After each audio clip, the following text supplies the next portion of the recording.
Уважаемые педагоги, дорогие ученики, мы рады встрече с вами в этом здании. Вас приветствует дважды народный хор ветеранов «Ардакер». Концертмейстер, заслуженный деятель культуры Татарстана Мубараков Рамиль Равильевич, художественный руководитель Гайдари Татьяна Викторовна. В этом году,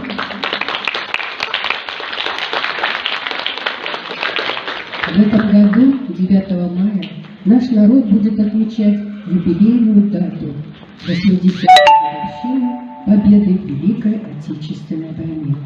Никто не забыт и ничто не забыто. Самой дорогой ценой досталась победа свыше 60 миллионов загубленных жизней. Для вас звучит попурри песен военных лет.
на защиту Родины в строй вместе с отцами и дедами стали юноши и девушки.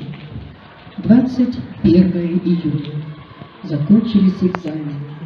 Прогремел выпускной бал. И ребята целыми классами шли в военкомат и уходили на войну. Послушайте стихотворение «Юные герои». Окончили экзамены, вот бал выпускной, и ветер надежды зовет за собой. Мальчишки безусые, девчонки курносые, сколько их, знаешь ли ты? Юность бушует, как вешние воды, что ждет их впереди? Но вот 41-й ударил в набат, и слышалось всюду: «Война! Война началась!» Костлявой рукою старуха война смяла юности цвет. Вмиг повзрослели девчонки, вмиг возмужали мальчишки, уходили дорогами грозными в тот страшный 41-й год. О чем они думали в минуты сражения? Наверное, о юности, что им не дана, о том, что однажды вдруг солнце засветит и счастьем озарится земля. Короткие минуты передышек в окопах звучали песни, которые придавали силы бойцам и заставляли на время забыть, что идет война, вспомнить о своих любимых, о тех, кто их любит и ждет. Послушайте песню «Огонек», солистка Антонина Лебедь.